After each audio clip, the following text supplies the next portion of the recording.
Okay, guys, we back again. NoirComicCreations. This is the Raging Gill, issue 2, page 10.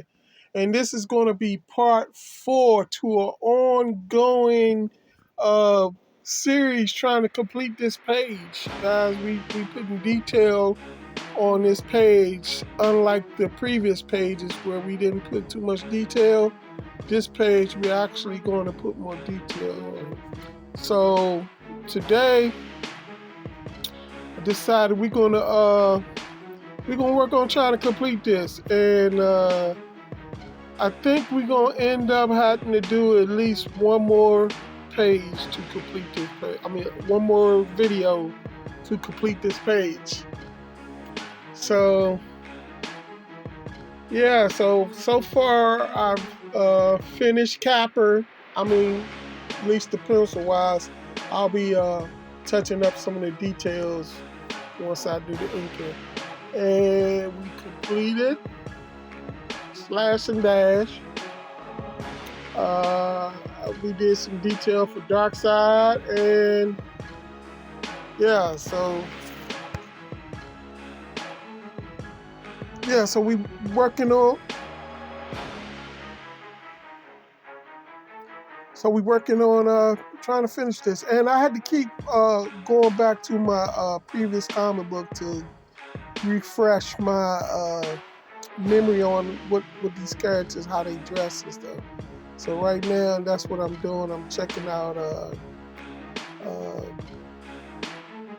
a page from my first issue of the Raging Gill, where I had a page with all the characters on there, so I can go back and check out on how I drew the characters. Like, because some of the characters, their hair and stuff, I changed the look of their hair, from book to book, page to page. And a hairstyle, I mean, who really keeps the same hairstyle all the time? That's something about the comic book. Even in comic, like, Marvel, DC and stuff, characters change their hair and stuff, I mean, just look how many different hairstyles Storm had over the years. She even had a mohawk and stuff at one time. So yeah, so Darkseid is because I've drawn him with the two little dreadlock ponytails before, but in this book he had the the flowing ponytail. So yeah, so I'm working on Whiplash in this video. We're gonna work on Whiplash and Dr. Grey Wolf. So right now I'm gonna concentrate on Whiplash and put some of his details in there. And on his costume, he has like a lot of W's. He have a W. He has this like W design on his forehead. He has one around his waist, I believe, and on his gloves and his boots. He has like a little W symbol around the band of the gloves, the mask, and stuff like that. So I'm gonna get these details put in on this character, and you'll see that I have to keep reverting back to the book. I'm like, even though I have other pictures where I have full pictures, I actually have a painting, I believe, of Whiplash. Yeah, I have a painting, but on this day when I was shooting this video, I didn't really have access to my old pictures where I could really look at all the details of the characters. But trust me, when I go to do the inking, I will have access. I will go over that, and I will make sure all the characters, little details like that are put into the picture.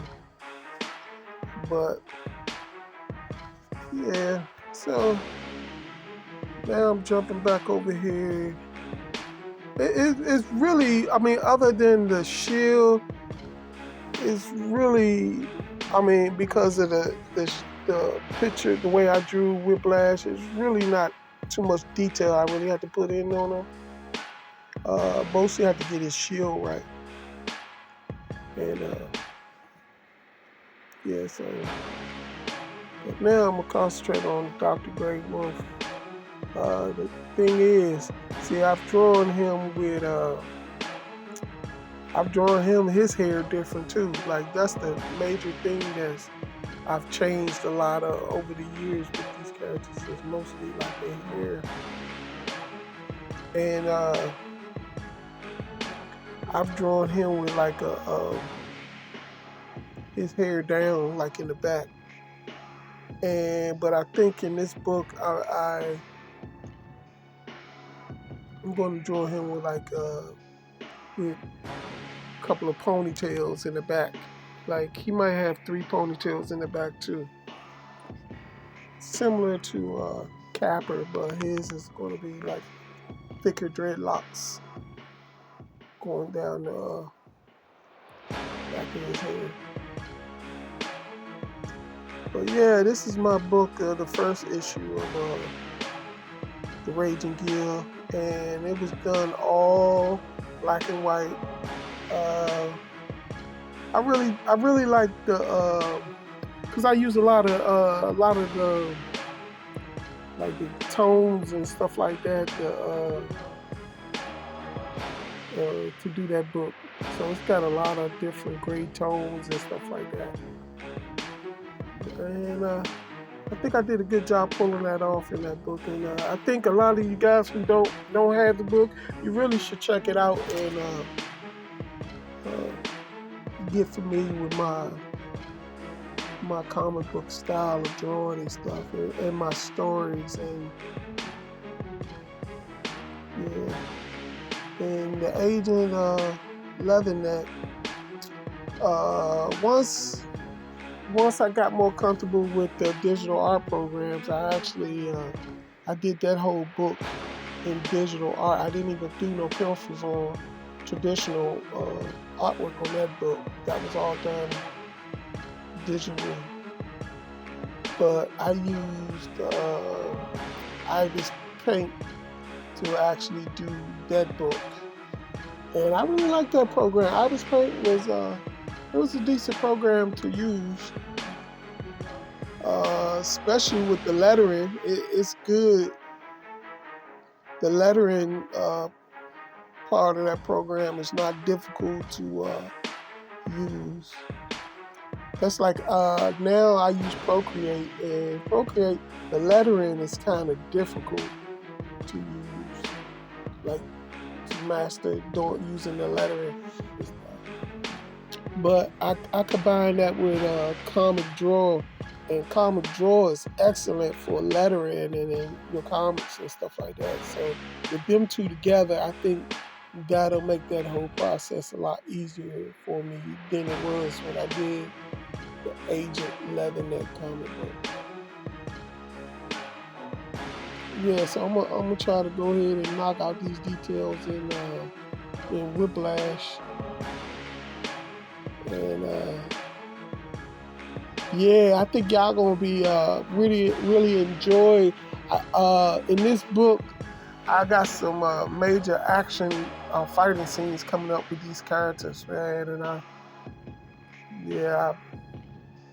I really like what I came up with this book.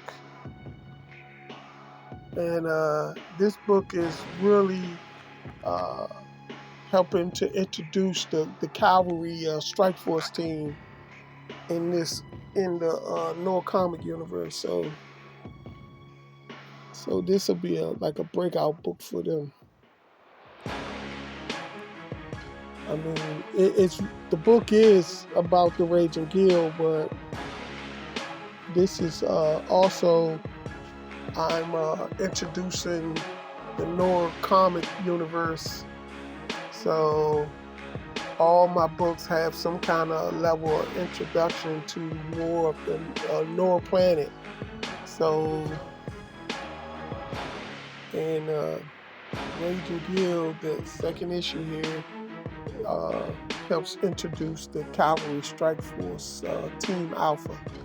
And the reason why I say Team Alpha is because Cavalry Strike Force has several teams. I know I have a Team Black, which I'm working on the first issue of that book, the Cavalry Strike Force Team Black.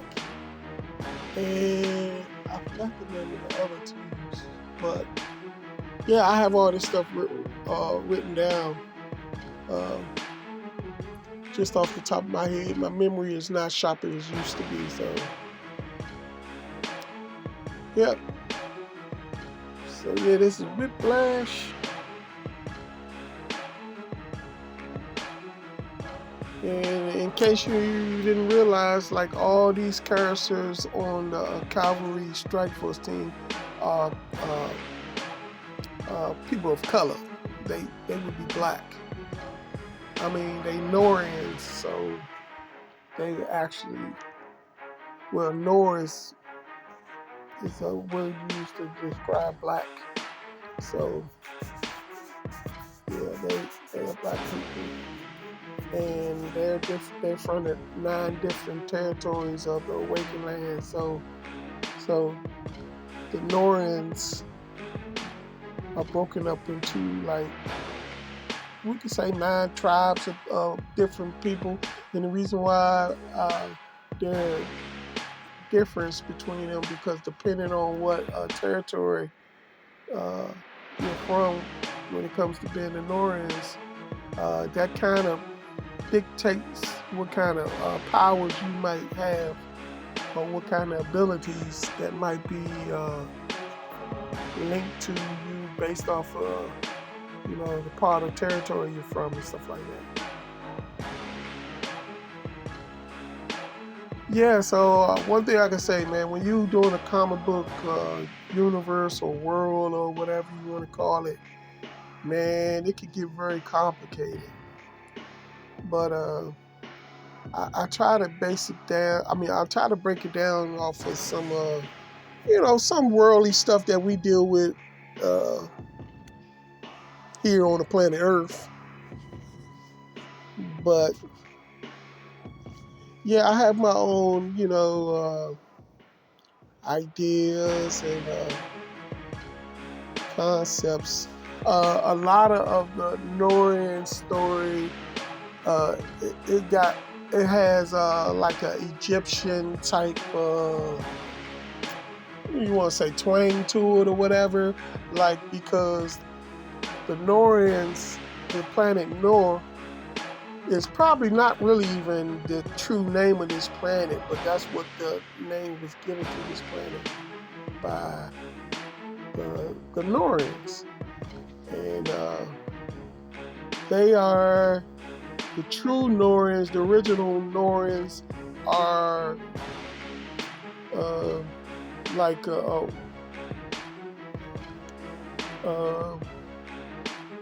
group of beings that they colonize planets, and the planet Noir is just one planet out of many planets that they've colonized throughout the galaxy and stuff like that. And in my in my galaxy, in my universe. Alright, so we're gonna say in this universe, the Noirians, I mean, they not the only group that does this in this universe, but this is the story we're telling, so we're giving you, the backstory of the Noirians. So, but what happened is some problems occur, with a warring race that war with the Noirians and stuff. And when it came to this planet Noir, it was some intervention, from their normal process of setting up colonization of a planet was interrupted with a warring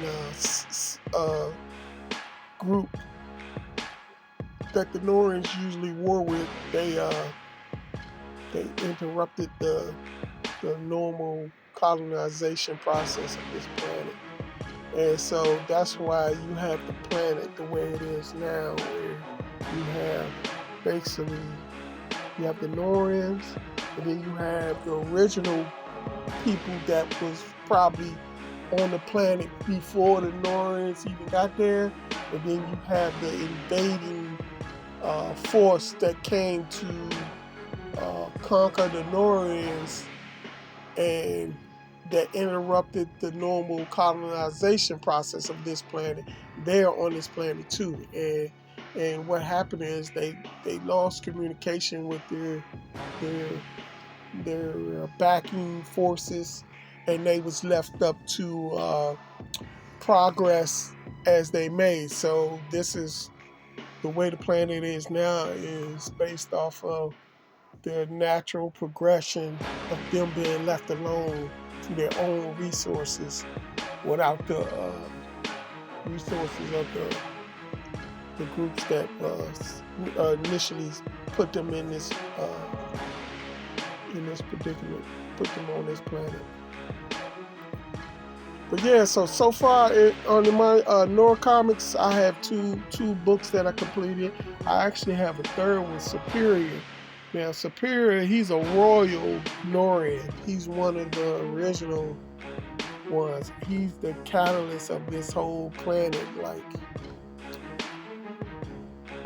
his story will tell you about all the stuff I was just saying about, you know, how they got there, what was going on, what brought them to this planet, and so on and so on.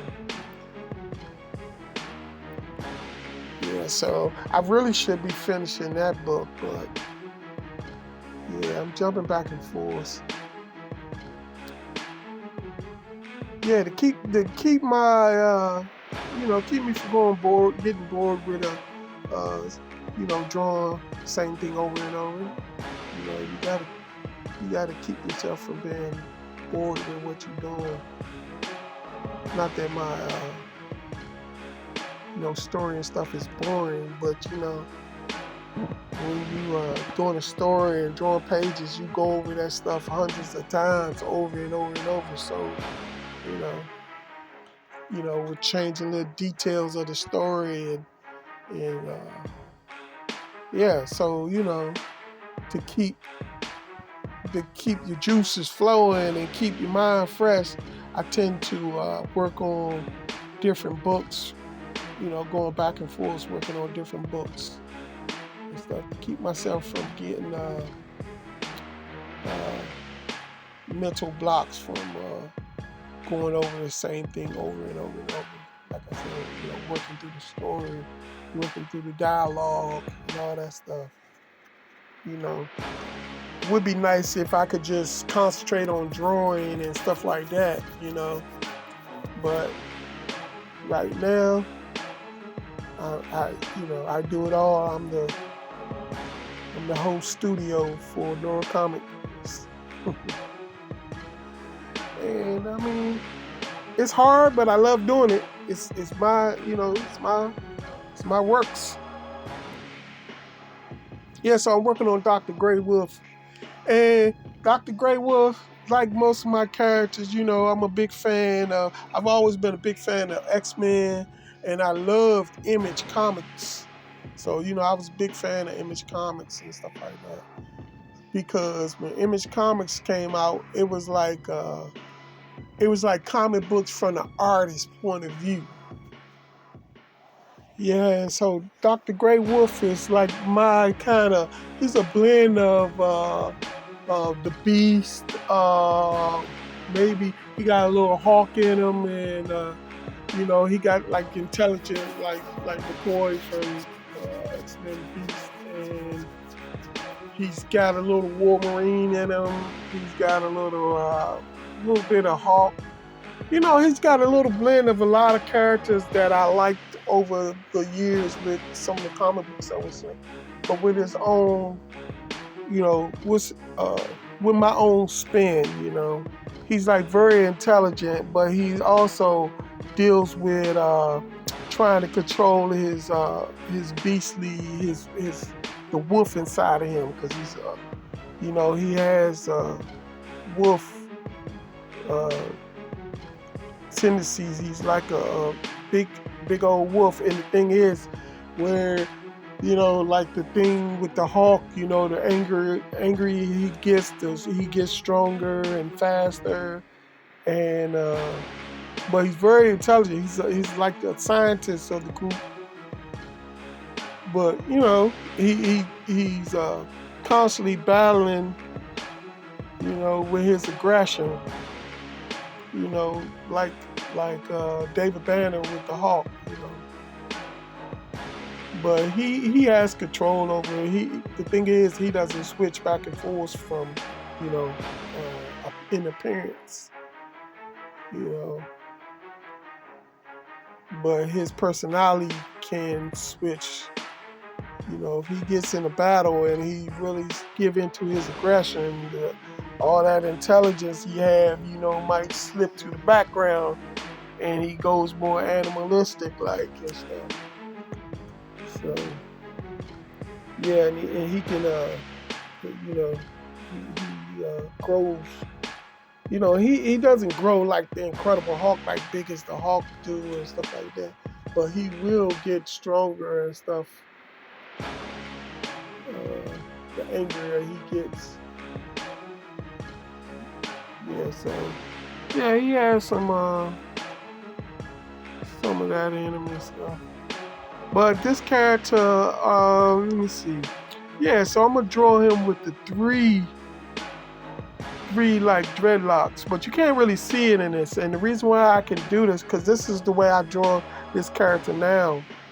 But like I said, I've changed his hair over the years when I draw him. Like sometimes I draw him, he's got like, you know, hair that's out, and it's just like the big long hair going down his back. But I also have drawn his hair, like I said, and I like to do the little dreadlocks. So I think I'm gonna do him with the dreadlocks in this. He's gonna have like 3 dreadlocks. I might even make him have 4. And the reason why I could pull this off is because when I drew him in the other book, I really didn't show his hair. So unlike Darkseid, because in the first issue I drew Darkseid hair a certain way, I want to continue that over into this book. Dr. Grey Wolf, I didn't really show his hair too much, so I can draw his hair pretty much the way I draw it nowadays when I draw this character. So I'll probably put him in either 3 or 4 dreadlocks. I might even go up to 5. I think I might do 5. It's either going to be 3 or 5. Yeah, I think I'm going to do 3 or 5 dreadlocks on them. Dreadlock ponytails. Yeah, that's gonna be my style. You know how like a lot of comic book artists have certain things they like to do, and you find it on most of their characters and stuff. But the dreadlock ponytails is gonna be my little catch thing that I like to put my characters in. Dreadlock ponytails. But yeah, so yeah, I really struggled trying to figure out what I wanted to do with his arms. I didn't know if I want to bring it like trying to come to the front or put it like arm going back into the background. That's the only little issue I had with drawing this character on this splash page. So yeah, but see, that's the thing with penciling and using digital art. Nothing's ever really finalized until you decide to go ahead and color it and send it to the printer. So you always got time to change your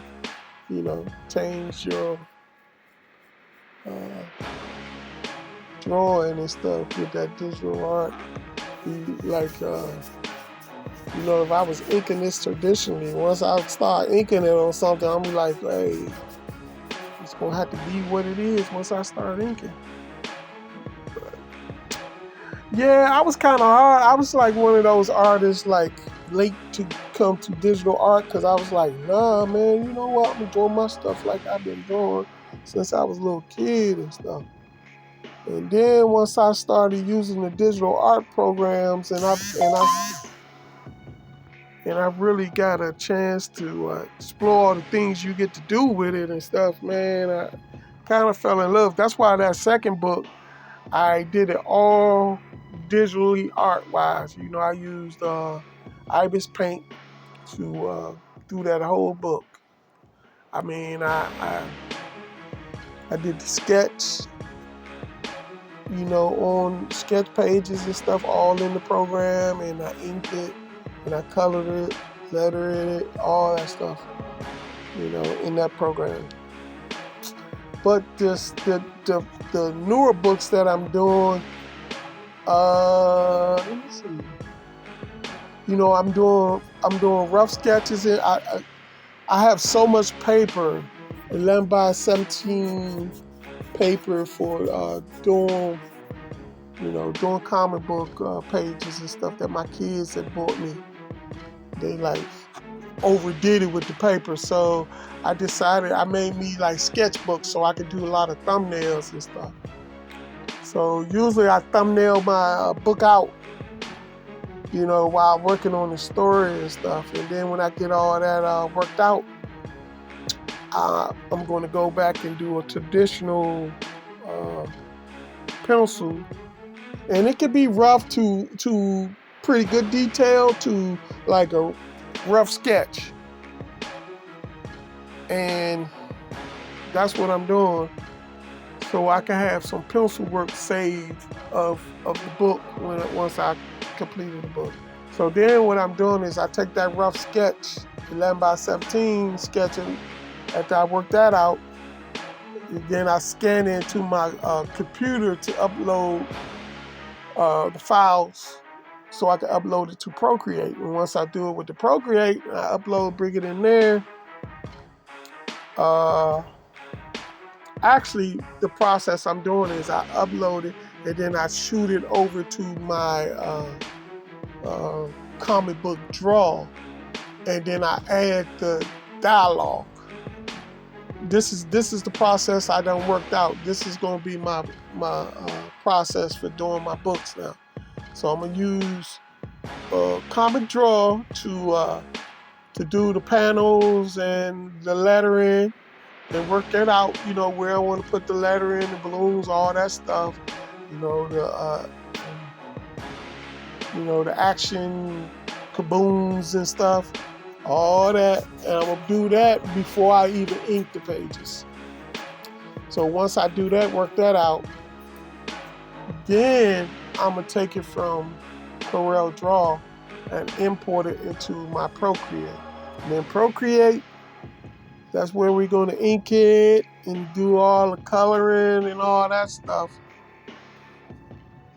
And then that should bring us up to the finished product where I can actually, once I get all my pages completed like that, I can shoot it over to the comic book, the printer, to have them printed up and get my books printed up. Probably get some posters and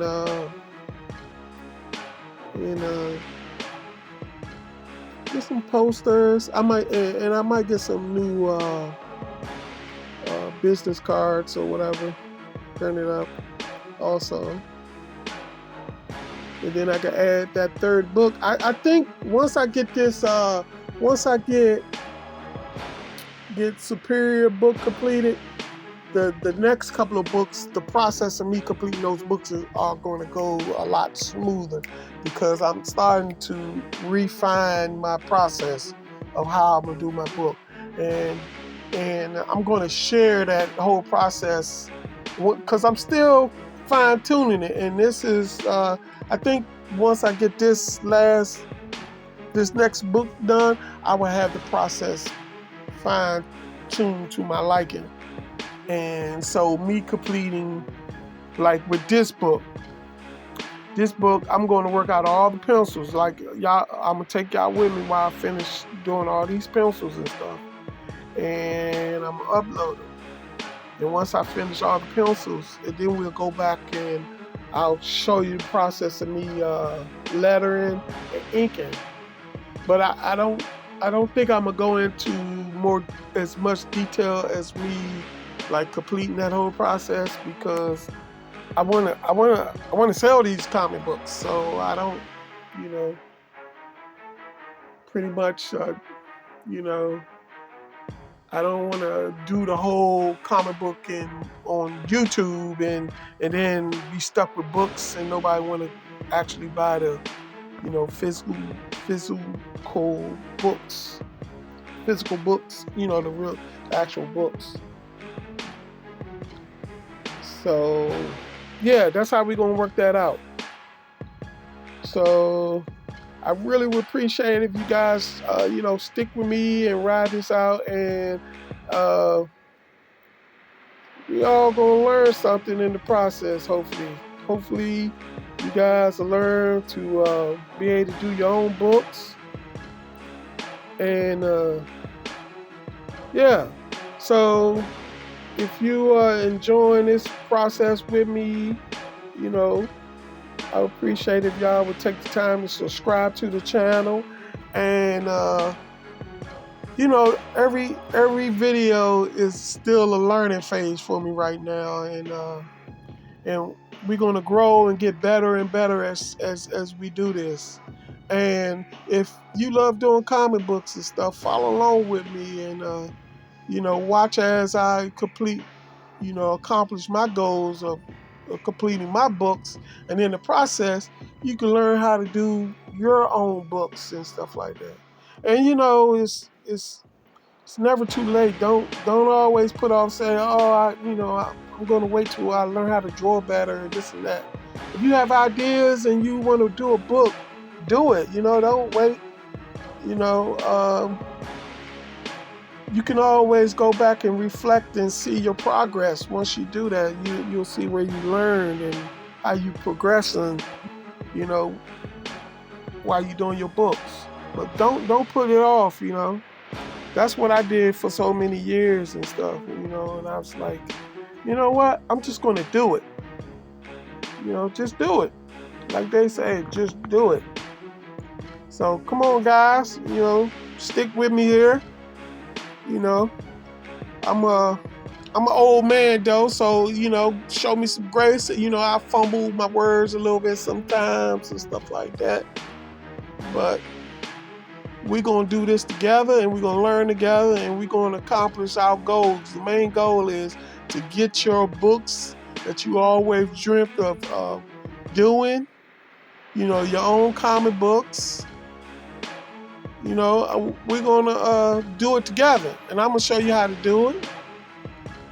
And I